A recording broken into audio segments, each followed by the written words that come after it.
Good afternoon, everyone, and on behalf of the Friends of the Village Library of Cooperstown, welcome to the last of the Sunday Speaker Series for 2020-2021 with Gary Cassinelli and Chris Rossi, and their presentation, Keith Haring, His Art and Times. My name is Leanne Hirabayashi, and I'll be co-moderating the session with Martha Membrino. Thank you all for joining us. Let me go over a few items related to logistics and format for this session. There will be a couple brief messages from the host and sponsor, after which I'll introduce our speakers who will make their presentations. Then we'll have a question and answer session, which will be handled by my co-moderator, Martha Membrino. For attendees, and it looks like we're up to about 20 of you so far, at the bottom or could be at the top of your Zoom window, you will see several icons in a bar similar to what I'm showing here. Please note that chat is disabled and raise hand is something we are not using. Just that Q&A tool that you see circled. If you have a question, click on the Q&A icon and send it in at any time. Martha will be monitoring the Q&A tool and asking questions on your behalf. Please note that we may not be able to get to everyone's questions, and we appreciate your understanding on that. Finally, the programs in the Sunday Speaker Series are being recorded, and a link to each recording will be made available on the Friends of the Village Library webpage. The Friends of the Village Library works closely with the library to sponsor educational and entertaining programs for the Cooperstown community. The annual Sunday Speaker Series is one way the Friends of the Village Library fulfills its mission by hosting a slate of monthly programs, usually scheduled from October through May. Each year, the series features a diverse group of speakers on topics that have included local history and geology, climate change, healthcare, and discussions with local artists, authors, and journalists on issues of the day. The League of Women Voters of the Cooperstown area is grateful for this opportunity to sponsor the Friends of the Village Library Sunday Speaker Series with its goal of providing educational programming to the community. Serving the people of the Cooperstown area, including the Village of Cooperstown, the towns of Otsego, Middlefield, Springfield, and Hartwick, and surrounding towns in northern Otsego County, the League urges everyone to get out and vote in this big election year for county and town offices. There have been a number of local elections decided by 1 or 2 votes, so your ballot really counts. To find out more, please go to our website, lwvcooperstownarea.org. And now let's move on to today's program with brief introductions of our speakers. Gary Cassinelli is the owner of Retailer and Manufacturer Services, which offers designs and sources for home furnishing products from Europe, Asia, and the United States for major retailers in the U.S. Born and raised in Greenwich Village, New York, Gary was hired as a buyer for Macy's when he was 24. 7 years later, he was vice president of the home, houseware, and design divisions. As manufacturing shifted overseas and created communication and control difficulties for American retailers, Gary left Macy's to create his company, Retailer and Manufacturer Services. Growing amid the cultural changes that were developing in the city during the 1970s and 80s, Gary experienced New York during one of its roughest economic times with high crime rates, while the city also served as the playground for the country's most popular artists, actors, singers, and other celebrities. Gary is grateful for the opportunity to be a part of the changes of some of these icons that these icons have been making in the arts and in politics during that period. Among his many interests, Gary collects art and memorabilia for the 70s and 80s. His most important activity, though, is giving his time and support to the arts and to the betterment of young people. Chris Rossi is Director of Exhibitions at Fenimore Art Museum, the Farmers Museum. She oversees and implements the development, design, and production of in-house exhibits, loan, and traveling exhibits. She also works with the institution's national and international traveling exhibitions and loans. Chris earned her BA from the Rochester Institute of Technology, and she began her museum career in the exhibition department of the American Museum of Natural History in New York City. She has designed exhibits and graphics and also mounted and installed objects for cultural institutions in the US and Europe. So as I said earlier, Gary and Chris will speak about Keith Haring, His Art and Times. And I'm going to end my slideshow and stop sharing my screen. And Gary, if you haven't unmuted yourself and started your video, please do so and take it away. Thank you, Ian. Well, hello, everybody, and thanks for attending on a beautiful Sunday afternoon. I just want to say I'm really honored to be given this opportunity to speak on behalf of the collection and the exhibit that's coming up. Let me tell you a little bit about collecting.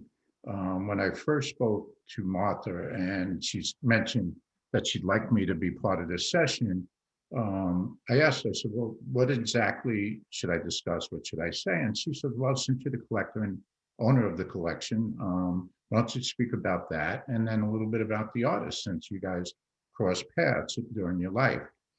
So I said, you know what? Let me talk about collecting. As a collector, I think it's important to know why you collect. I think as a collector, there's something about what we collect that touches us over the years. And whether you're a small collector or large collector, I think it hits home. When we find something that we enjoy collecting, there's something that's touching our soul about that. It could make us feel good because it's beautiful, like collecting hand-painted teacups. It could be sculptures that at one point we studied something over in Europe, or it could just be something that growing up, a part of our lives that makes us feel good. And we collect. And like I said, some of us are small collectors will collect, like again, an example, painted teacups and have 10 of them and feel good about it. And then there's some collectors like myself that just don't know when to stop. And we're still collectors, and it's still that same feeling that we have inside while we collect. So as a collector, I think if I describe why I collect, you'll understand more about Keith Haring, the artist. I was growing up, as the introduction just said, in Greenwich Village, downtown New York. And the key part of my life, being in your 20s, is the 70s and 80s for me. And it was a really rough time in New York City, especially downtown in Greenwich Village. We have some slides that we're going to show you. For instance, this is one that's a typical subway scene in the 70s and 80s in New York City, not just downtown, throughout. And what you could see there is the presence of cops. Obviously, crime was so bad back then. If any of you recall New York City at the time, if you walk in with jewelry on, someone might snatch it off your neck. If you had a car that had a radio in it, they would break the window. If you sat on a subway with a handbag or wallet, you made sure that it was in your possession right in front of you because it might be grabbed and taken away. So it was pretty rough. Many residents were vacating. Even many of the members of my family vacated at this time because New York City had gotten this rough. By people vacating, as you can see here in this slide, the crime just exploded because the more people who cared about their hometown and taking care of things were leaving, the economy slipped in worse shape than ever before. And what we found were just young people amusing themselves in many ways, whether they were breaking into cars, whether they were burning cars, whether they were destroying things, or graffiti, as you can see in some of these photographs. So it was a really bad time in the city. But like mentioned in my introduction, there was a sweet side of it because it basically became uncontrollable. It attracted certain people like artists that felt that they could express themselves, performers that felt they could express themselves, and made it affordable for galleries to open for starting artists. So there were certain things that opened up, especially downtown, that I saw a positive side of what was changing. And what this did was it brought in a lot of talent like Andy Warhol, Michel Basquiat, Kenny Sharp, and Keith Haring. Well, during this time, when these changes were going on, and they were going on throughout the United States and all the cities, New York City was definitely a target where, like right in the bullseye of the United States, it was in a tourist period, but at the same time, it was a cultural change as far as that target went. And when it came to the arts, whether performing arts or, art in itself, there was a lot of attention being paid to what was going on in New York City because they felt that LA wasn't really in existence at that time, that something had to happen in the United States to bring something back. Well, what happened? Pop art came about, and there was a lot of attention being shown to pop art. So the artists like Andy Warhol, Kenny Sharp, Michel Basquiat, they started having shows, and people around the United States and around the world started paying attention to what pop art was. Well, during this going on, there was a young man by the name of Keith Haring, who was born in Kutztown, Pennsylvania, grew up basically in the 70s watching television to know what was going on throughout the United States, decided he was going to leave Kutztown, do some traveling. He hitchhiked, he got odd jobs, even selling t-shirts. He played Grateful Dead music, trying to figure out what to do with his life. But this whole time, he had an interest in art.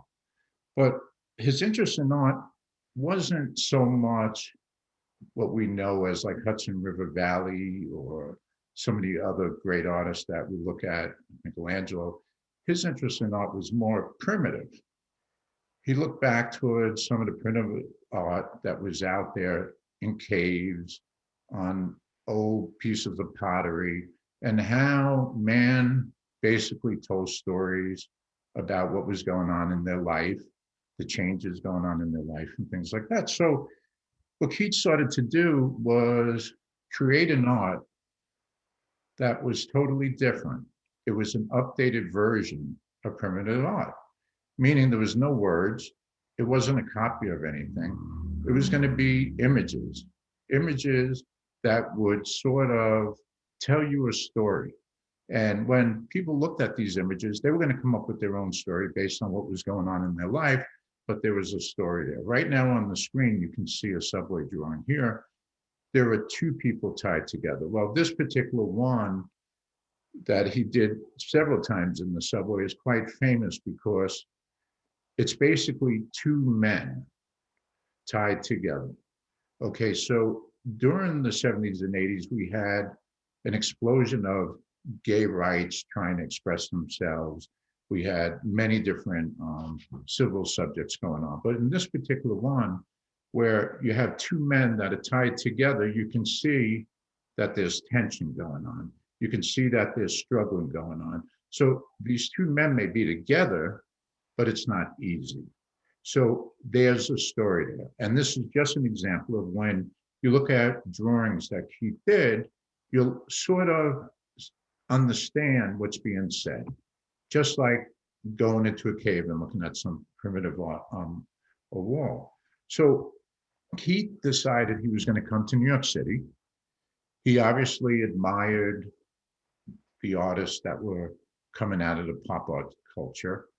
And he also admired what was going on in the streets as far as graffiti, because he knew that many of these graffiti artists were very talented young people who not only knew how to tag a name, but you can see the art in some of their signatures. But what else were they going to do? They had no other canvases. They had no art schools. They were basically drawing on the side of buildings. They were drawing on subway walls, things like that. So Keith decided when he came to New York, he was going to study more about what was going on downtown with the pop artists, and he wanted to understand more of what was going on in the streets of New York. So one of the things Keith realized is that, like I showed you the beginning slides with the subway, that New Yorkers that lived there, their main form of commuting was the subway. So while traveling the subway, there were always these advertising panels. And these advertising panels, when say someone like Miller Lite would run a beer ad, there would be a date in the right-hand corner. And that ad would run for that period of time. Most of the time it was 30 days.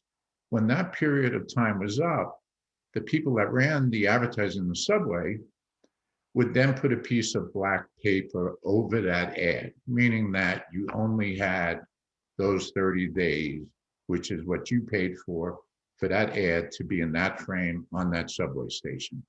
So being the economic situation the city was in, you found almost half of these framed panels were just black, because who was advertising when this is what was going on in the city? Why would they invest money in advertising?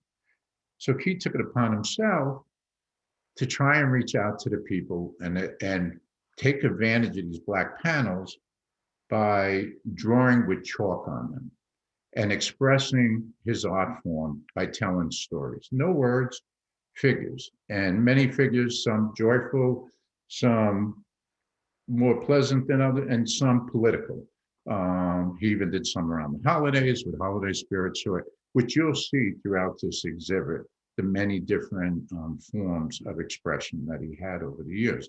Well, anyway, so he starts in the subway, and he decided with a chalk in hand, he could go around and start drawing on these black panels. Keith, as an artist, if you ever watch a video of him draw, you're absolutely amazed. This particular image that you see in front of you, to scale, it's right. If you look at the lines, there's hardly any breaks in them. It would take him a matter of less than 5 minutes to do that drawing. So he was gifted. He was gifted when he had a brush in his hand, a pencil in his hand, a marker in his hand, or a piece of chalk to visualize what he wanted to draw, do it in record time with hardly ever breaks. And what many people still today try and figure out is how his mind worked as far as to scale. For instance, Keith did these block-long murals all over the world. And when I say block-long, some of them, like the one on Houston Street, ran from one street to another. It was the side of a brick building. He would start on the left without a blueprint. A week later, he was done on the right. Every single image from left to right was in scale, without ever having a blueprint, without ever stepping back and staring at it, just kept going. And the scale was there. So his mind worked in a very mysterious way as far as how he did it and the continuation of his lines. So anyway, before I get off track, so he started doing this in the subway, and he felt that studying in art, one thing that he was concerned about is that the world was separating. The culture of art was moving in a direction where not everybody had the opportunity to either study it or see it. And when he entered New York City at that time, he saw what was happening. He saw these young people not realizing what art was about, what the art world was about. And a lot of them were trying to express themselves on the sides of buildings and other ways. So he felt that, let me take it to the subway. Not only can I show my form of art, and it's not just tagging your name, but I could also make everybody that's riding the subway feel better, all right? Because now they have something to look at. And since we have such negative times in New York City, let me put something there that may put a smile on people's face or just mentally get them thinking rather than looking left and right and staring at a cop or a homeless person. They can look at something that might amuse them or take their mind away from other things going on. So me, like millions of other people, started to notice these subway drawings, and we were attracted to them. And we started paying attention to them more than anything else on the subway when we traveled. We actually looked forward when we got on the subway to see if there was going to be any subway drawings on that station that we could view, almost like we were going to a gallery or we were going to a museum. So he sort of lifted the city in a way. And what happened was he was starting to get a lot of press, and people were trying to figure out, who is this artist? Or who were these group of artists? Well, they found out it wasn't a group of artists. It was one young man who came to New York City, who was sort of gifted, and he was doing these drawings. No one interviewed him. No one knew at the time what he was about, but they started to look for him, and they wanted to know who he was.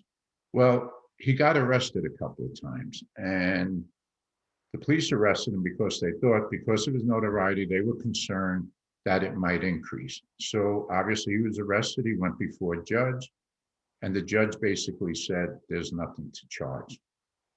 Keith is drawing on something that isn't permanent, and he's using chalk.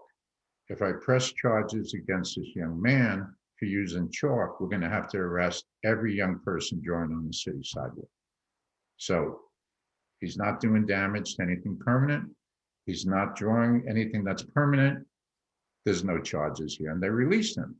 Well, during this whole period of this, he became like an icon to New York City dwellings, people living in the city.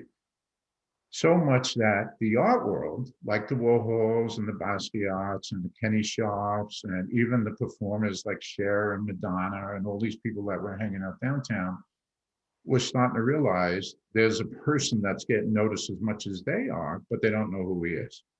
When Keith entered New York City, he had a dream to meet some of these up and coming artists. And it would have been a dream to meet any of these performers in the arts.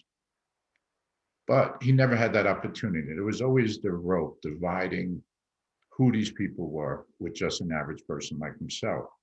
Well, after he started doing this and getting notoriety, they wanted to meet Keith. So his world opened up and he started becoming friends, very good friends, like with people like Warhol and Basquiat, which you could even see when you come to the exhibit, some photographs of him or works they did together. And many other performers, singers, actors, actresses, all these people were starting to have an interest in this young man who was bringing life to New York City and expressing what was going on. So he was asked to do some shows, and he said, without a doubt, but now he was no longer drawing with chalk on a black background. He was allowed to express himself like you see in this shot here, on canvas, most of them on cheap tops because he didn't even have the money for canvas. And he was able to do them with paint and colors, many of which were given to him by friends so he could afford to do them. Well, there was advertising that his very first show was going to be held in the West Village. Well, the exhibition opened up. Andy Warhol, Roy Lichtenstein, Robert Rauschenberg, Basquiat, and a dozen other famous artists showed up. They all wanted to know who was this young artist and see what he was doing. He sold out. Well, every exhibition that he had after that, that he could fill a gallery with, sold out. So Keith was becoming known. But as Keith became known, the one thing was important to him. Art was for the people. And he felt like himself, being a young man coming from a small town, not having everything available to him. When he was growing up and he would draw, many members of his family said, stop, pay attention, get into something that's going to help you make a living. You're not going to make a living on your art. And he knows that there are many young people out there, talented, more talented than him, he felt, that were being told the same thing. So Keith felt now that he was becoming something that was noted and of interest, he was going to take advantage of that. And the first thing he started doing was reaching out to young people like you see in this shot. As famous as he was, as popular as his artwork was coming, he felt the way he can touch young people was in New York City and around the world. And he did murals in almost every country in Europe for free. He created these murals, street murals, where he knew he could have young people attend to help him out. He did not need the assistance, like you see in this photograph. He did not need those dozen young people behind him, but he wanted to introduce them to art. He wanted to speak to them about the art world. He wanted to speak to them about expressing themselves. He wanted to open doors for them mentally. And he also watched. He watched to see if there was someone young in that audience that had the talent that he could help further. So he was loving where he got in life.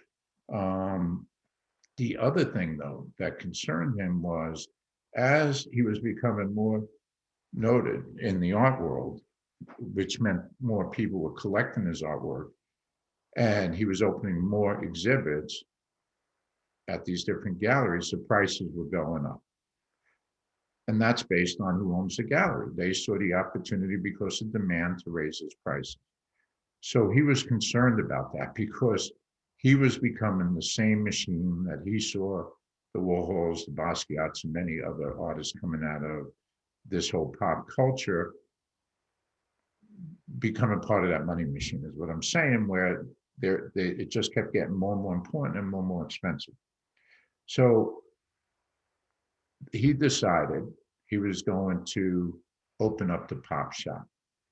And what that meant was his art can sell in galleries, but he was going to offer anything from 50-cent objects to $5 t-shirts to $10 sweatshirts with his art on it that anybody could afford. So the pop shop was about being there for the community.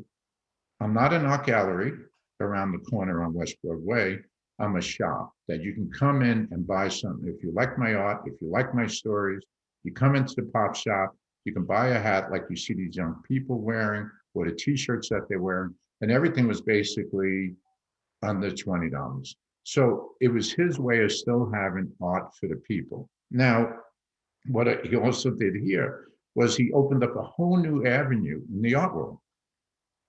Artists never commercialized themselves in this form because they felt they were going to lower the value of their art by making it mass. Today, that's a different concept. Artists would love to have their drawings on t-shirts, on hats and all that, but none of them have ever caught up to how much Keith Haring's artwork has been commercialized.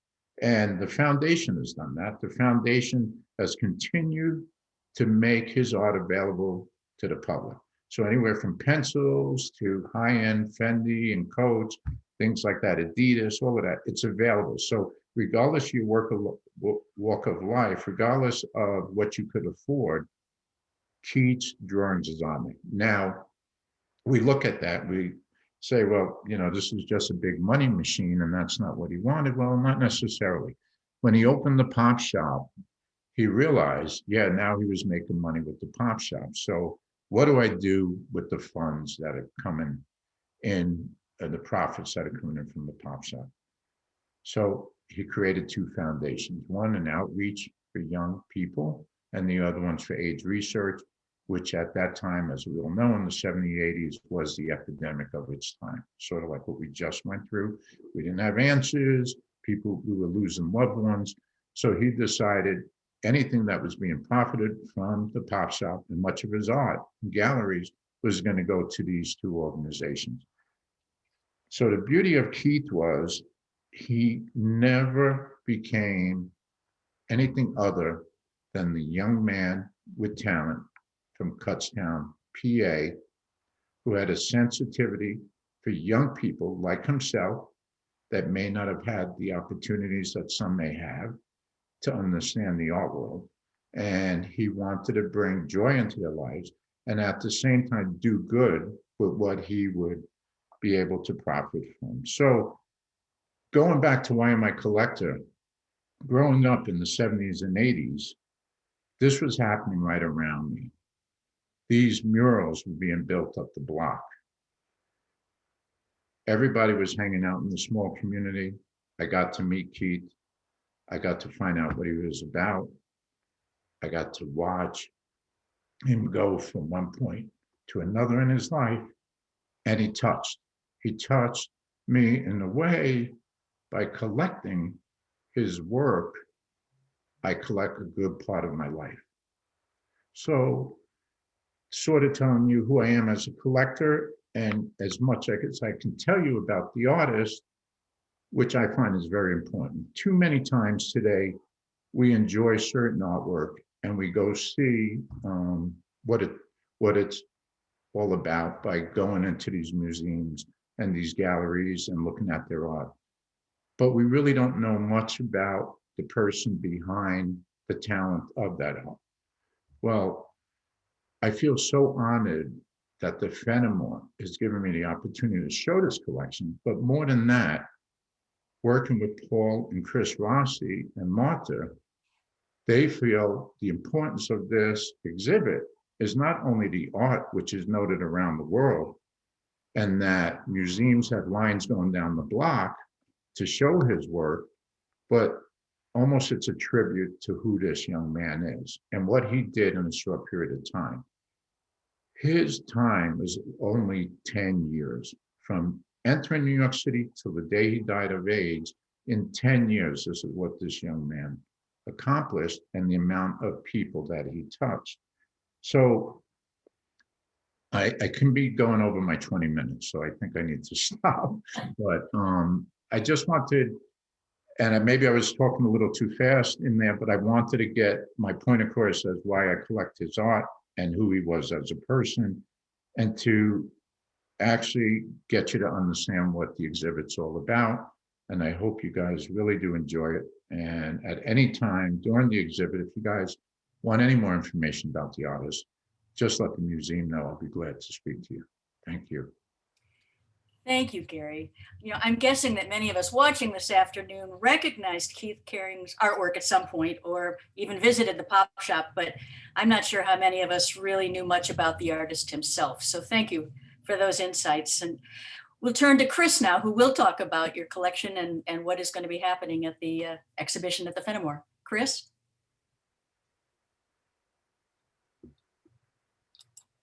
Sorry, have to remember to unmute. All right.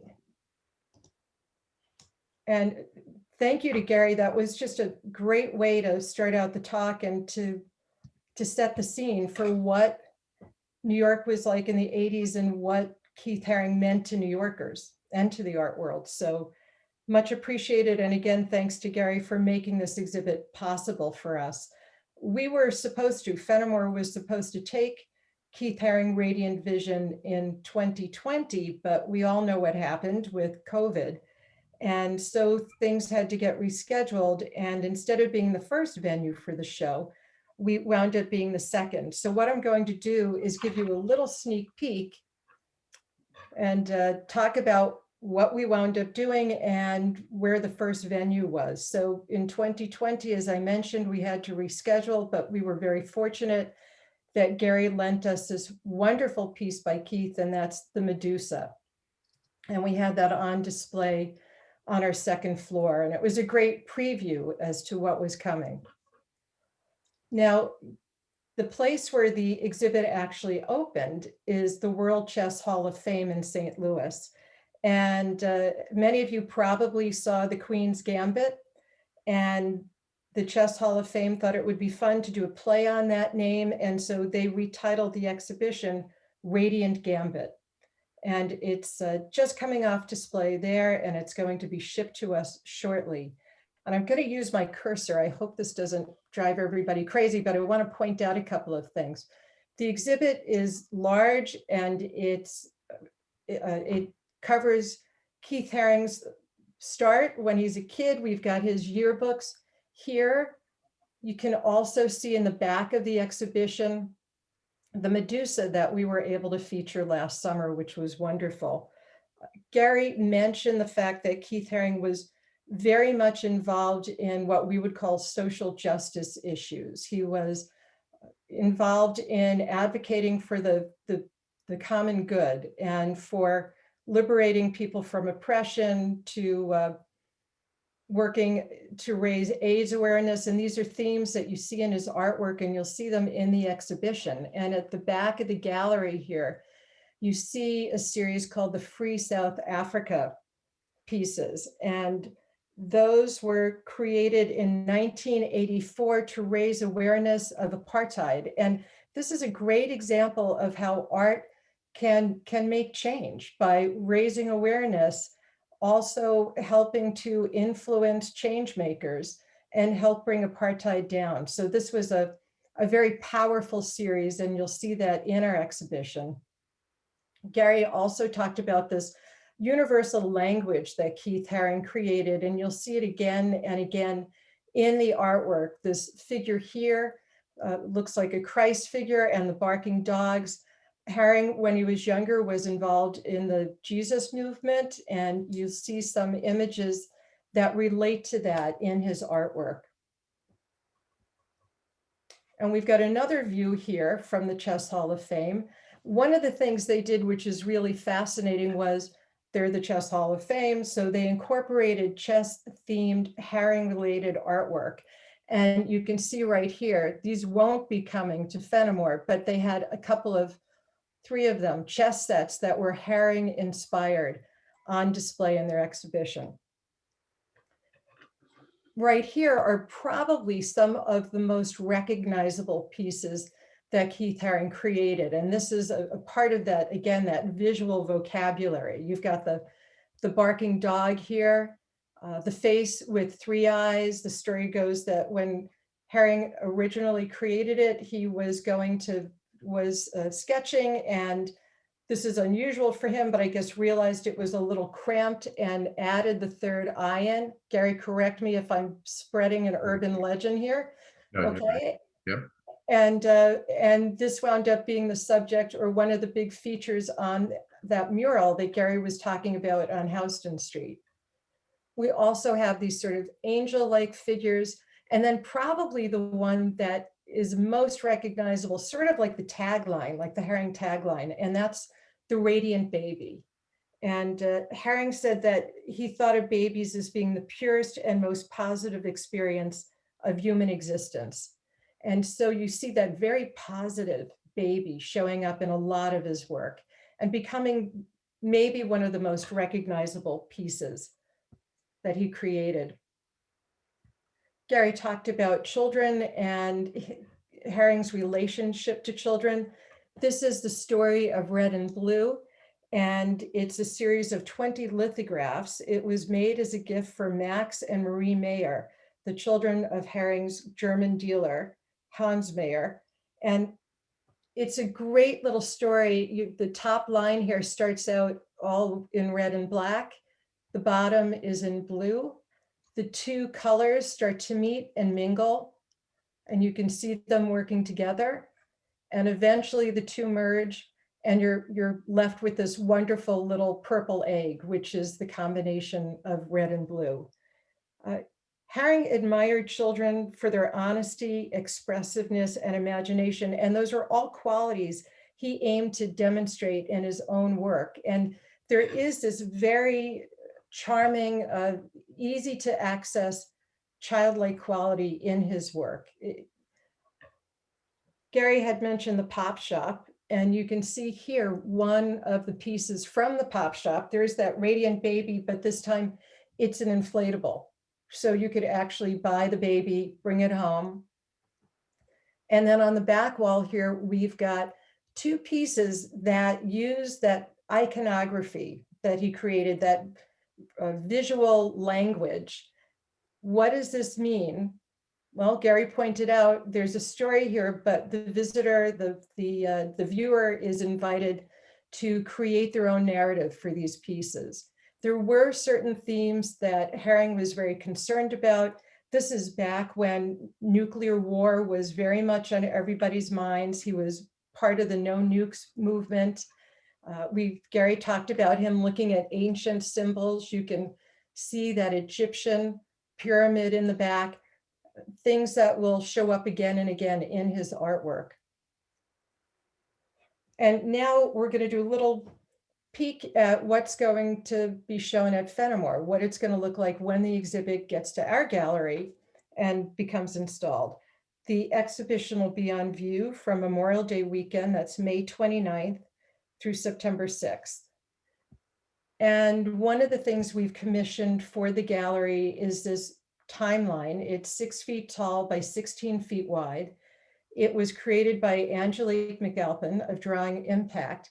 We were hoping to have Angelique come in and draw this in person, but again, COVID has changed the way we're doing some of these things. So she created it, she designed it, and we're having it produced and printed and then installed in the gallery. But it takes you through that 10-year career. Gary mentioned that Keith did all of this work in only 10 years, from, his birth in Kutztown and studying in Pittsburgh, coming to New York City in 1978, studying semiotics, William Burroughs being the proponent of that. This is a study of signs and symbols.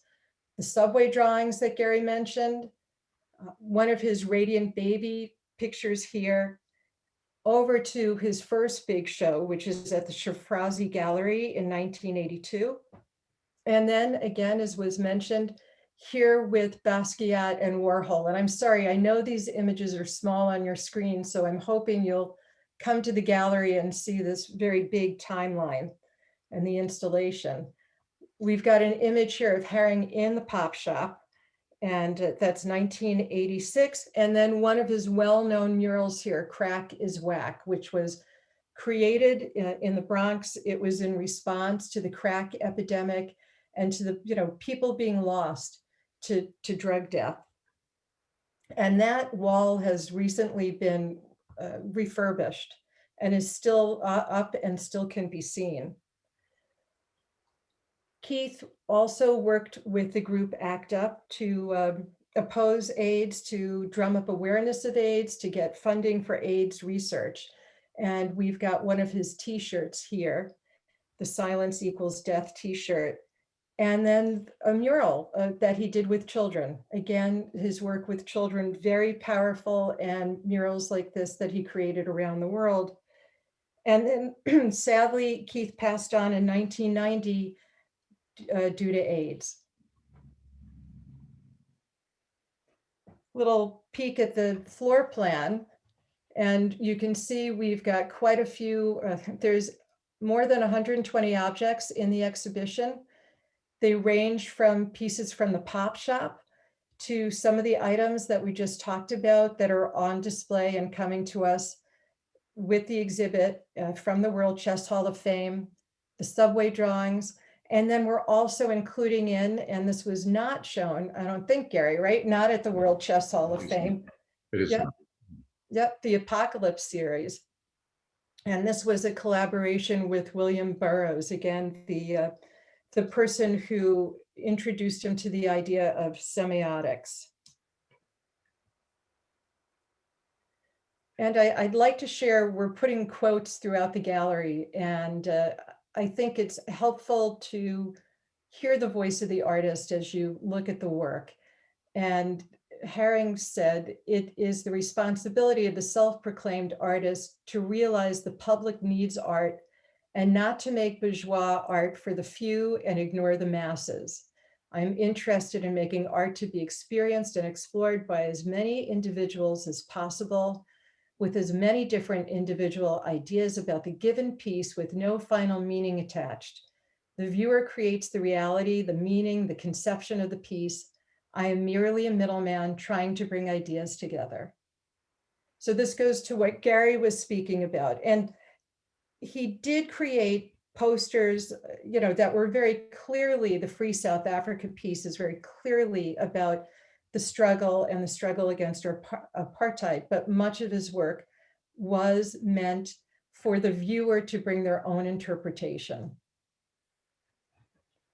We're going to, in one of our side galleries, we're putting together an interactive alcove where people can work together to make a mural.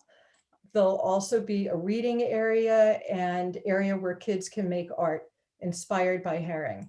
And this goes with the quote, "The public has a right to art. Art is for everybody."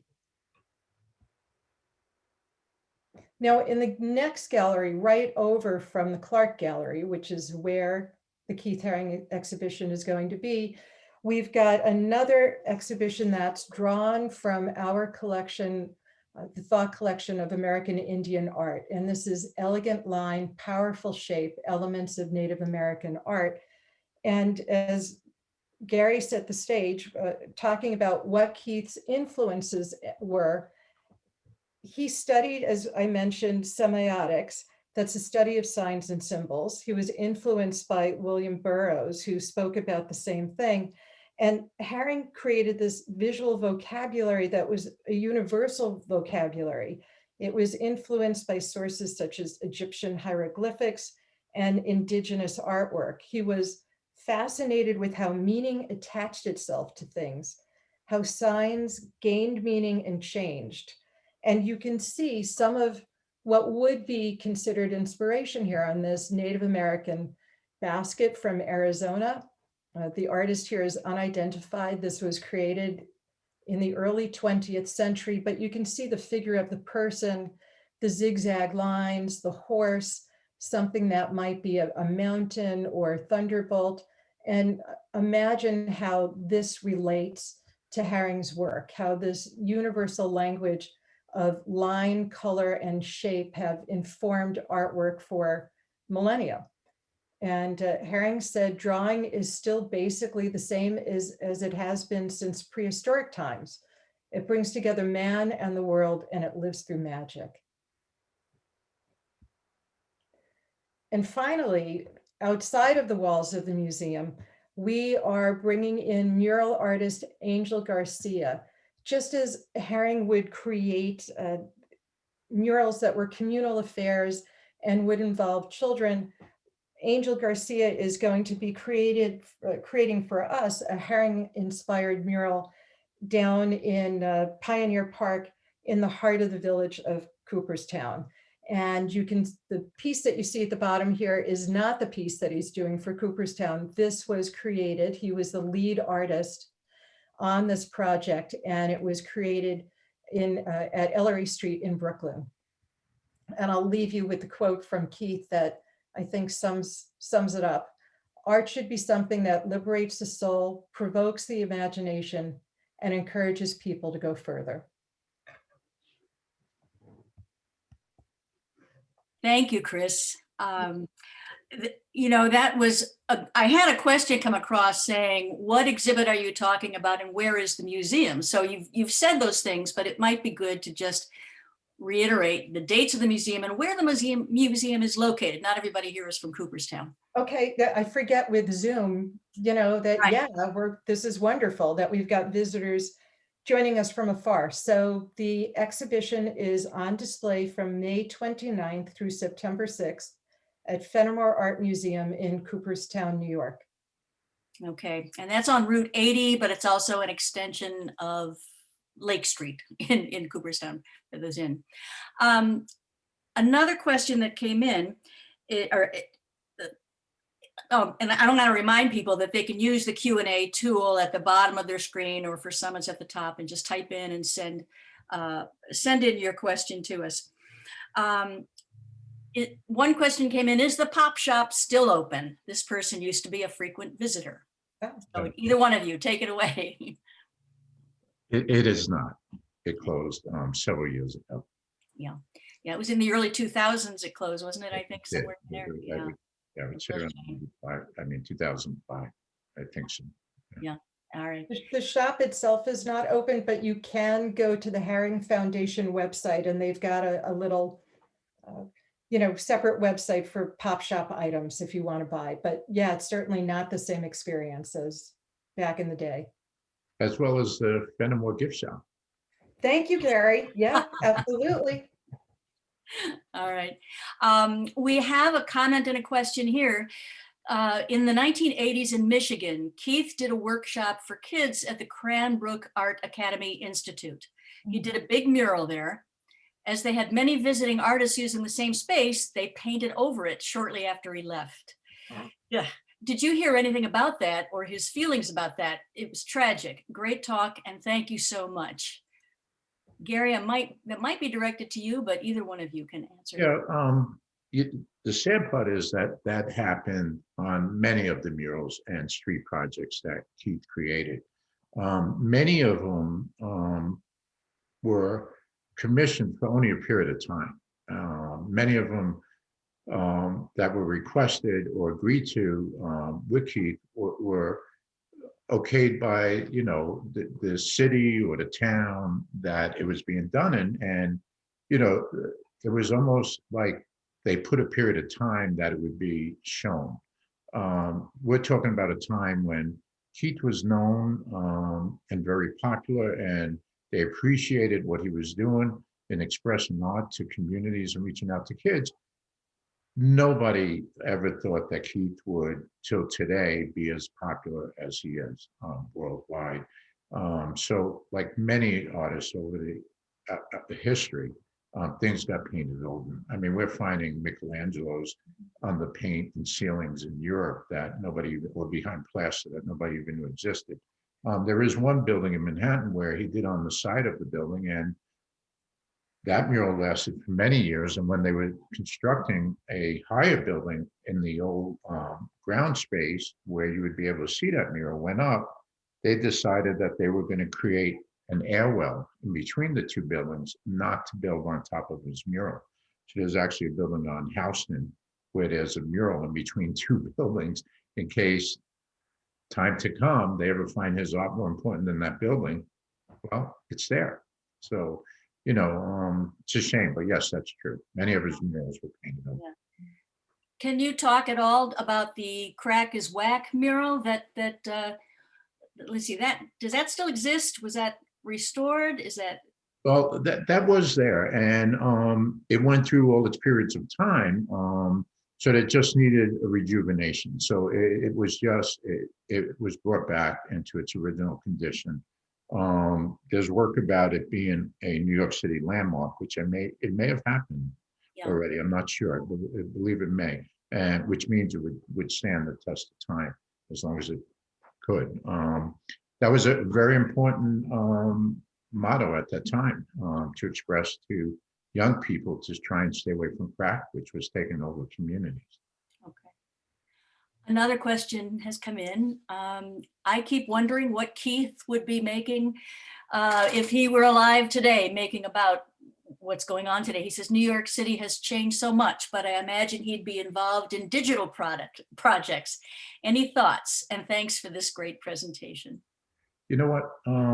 I thought about that many times. What would Keith be doing today? If I had a guess, I would say he would probably be running a school for the arts for young people. Mm. I would never see him getting away from that important part of it. And I could never see him getting away from organizations that would help people with any type of situation, like whether it was the epidemic with AIDS or the epidemic that we're living through now.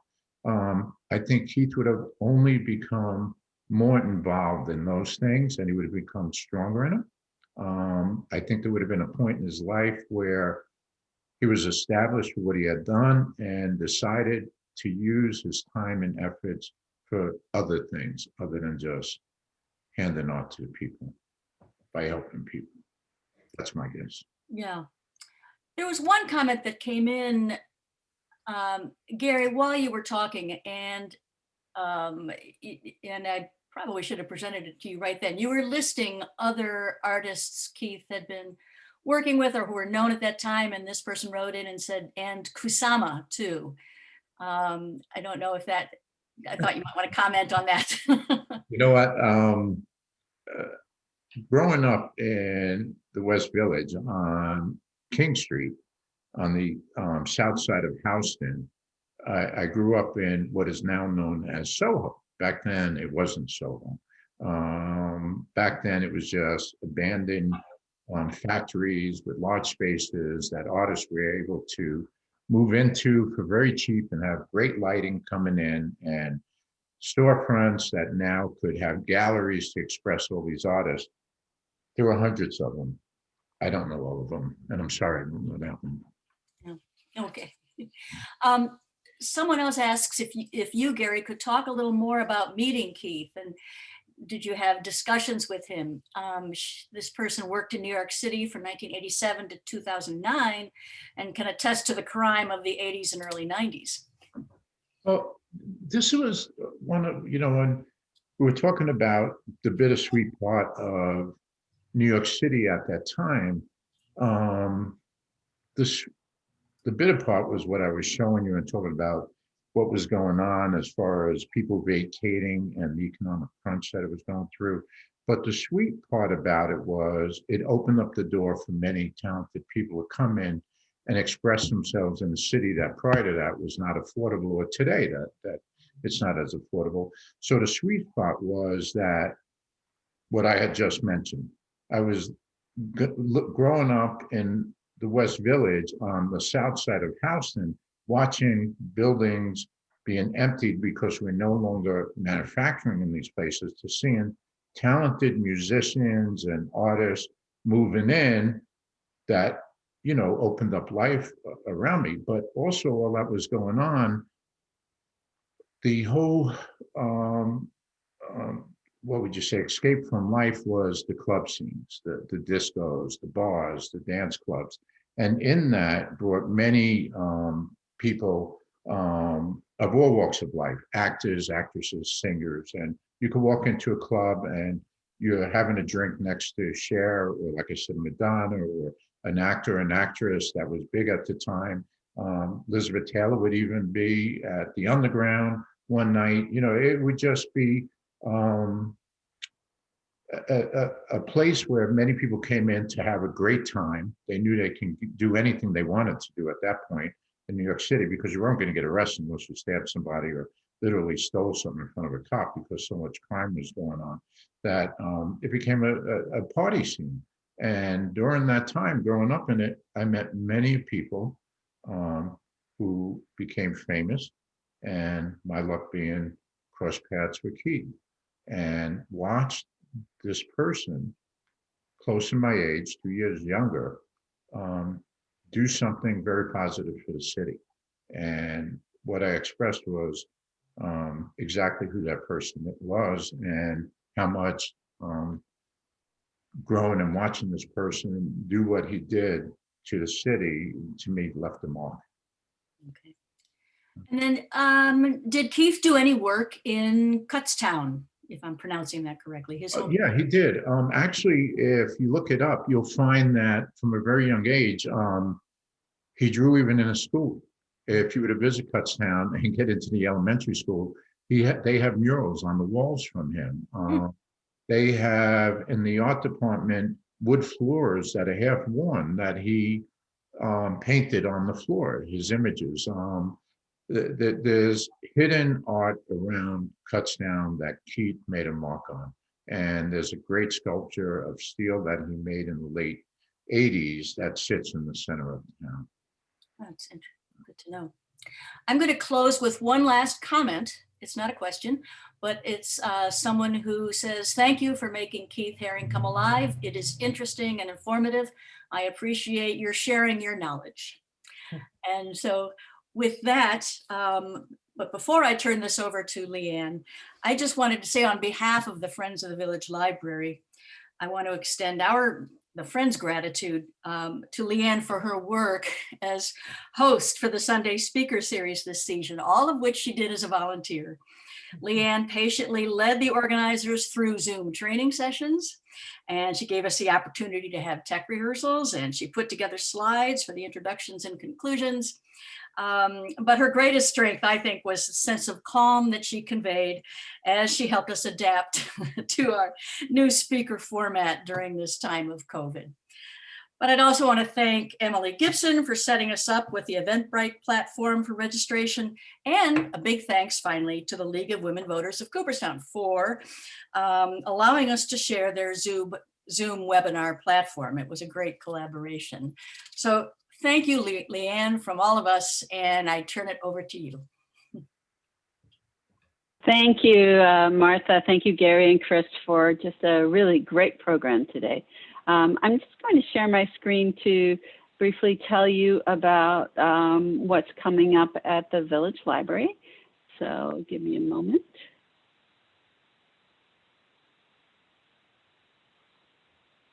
Okay, so on June 19, 10 a.m. to 12 noon, it's the book collection for the annual summer book sale. Drop-off is at the side entrance to the library building, which is located at 22 Main Street in Cooperstown, and donations of used books in good condition are welcome. Please note, textbooks or outdated travel books And CDs, DVDs, and audiobooks are also accepted. These donated books will be sold at the summer book sale, which is June 26th through July 4, and all proceeds benefit the Village Library of Cooperstown.